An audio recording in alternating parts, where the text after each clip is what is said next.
3 दिन भी 3 रात भी सो जाए, रह जाए, सोना है बस, कुछ नहीं करना।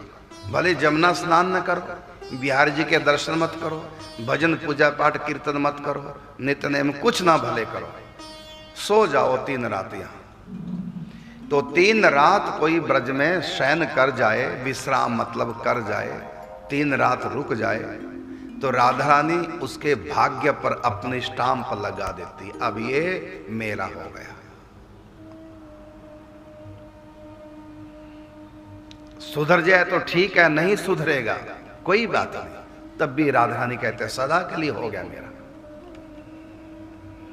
अगला जन्म भगत के घर में, क्यों? क्योंकि 3 रात्रि विश्राम कर चुका है ब्रज में। अगले जन्म भगत के घर में होगा, बचपन से ही भक्ति करेगा, सत्संग मिलेगा, कुसंग से बचेगा, अंत में उसका उद्धार निश्चित है। इतनी महिमा। और यहां भागवत कराने वाले तो 7 रात रुकेंगे, 7 क्या, हाँ 7 रात रुकेंगे। एक दिन पहले आए तो 8 रात हो गई, तो 3 रात विश्राम करने का। इसलिए कहा कि यहाँ का शयन भी समाधि के बराबर है। समाधि की वाले की तो मुक्ति होगी, प्रभु प्रेम प्राप्त नहीं होगा। लेकिन यहां पर 3 रात्रि भी कोई शयन कर गया, विश्राम कर गया,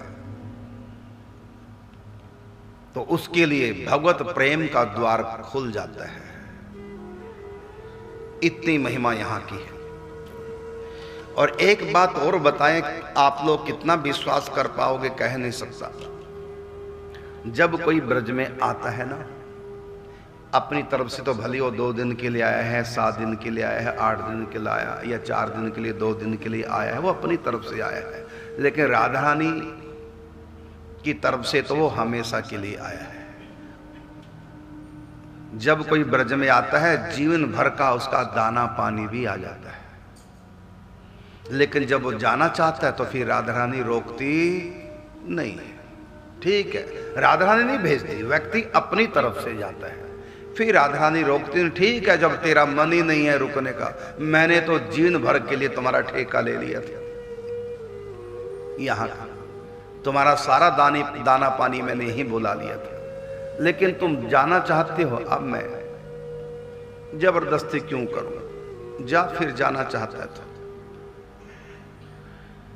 तो जो ब्रज में आता है वो हमेशा के लिए आता है राधा रानी की तरफ से, लेकिन वो अपनी तरफ से चला जाता है। इस बात को आप कितनी गंभीरता से ले रहे होंगे आप जाने, लेकिन ये बात परम सत्य है। अच्छा बताइए, गीता में भगवान ने कहा यद गत्वा न निवर्तन्ते तद्धामः परमं मम, मेरे धाम में जो एक बार आ जाता है फिर लौट कर नहीं जाता। ये सुना ना गीता में, यद गत्वा न निवर्तन्ते, जहां जाकर वापिस नहीं आता, वो मेरा धाम है। यदि कोई भगत भगवान के धाम से कहे हम थोड़ा सा दुनिया देखना चाहते हैं, फिर भगवान रोकते नहीं। जैसे रुक्मिणी बाई के मन में आया था, मैं थोड़ा सा दुनिया देखूं, कहा ठीक है जाओ। ऐसे रंग देवी जी ने मुग्धा सखी की बात सुनी और राधा ने कहा, राधा रानी से कृपा करो इन भटके हुए कलयुग के लोगों के ऊपर।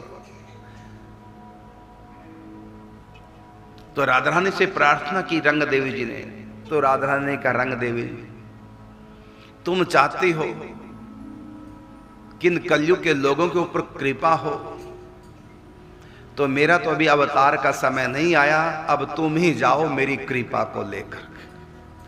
तो रंग देवी जी राधा रानी की करुणा को लेकर के इस पृथ्वी पर आई। किस रूप में?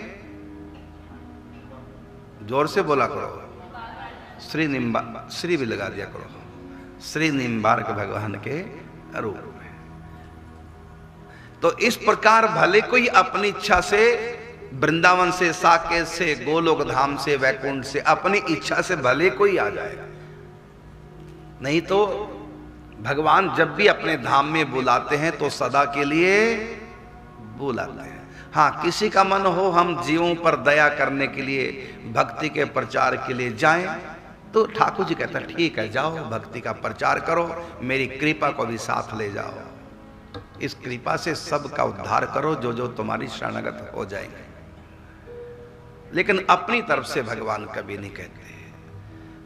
तो वो जो दिव्य वृंदावन है वही ये है, जो रूल वहां के वही यहां के हैं। यहां भी जो एक बार आ जाता है वो सदा के लिए आ जाता है। लेकिन जीव कहता है मुझको घर जाना है, राधा नहीं कहते ठीक है जाओ, मैंने तो सदा के लिए बुलाया था, लेकिन तुम सदा के लिए रहना नहीं चाहते इसलिए जाओ। तो जो यहां तक कि आप सुन के और हैरान होंगे, दिल्ली से जब ट्रेन चलती है बंबई के लिए तो रास्ते में क्या पड़ता है? मथुरा, ब्रज भूमि रास्ते में पड़ती है। तो जब ट्रेन ब्रज में प्रवेश करती है तो आ गए सारे, ट्रेन में सब यात्री कहां गए? ब्रज में।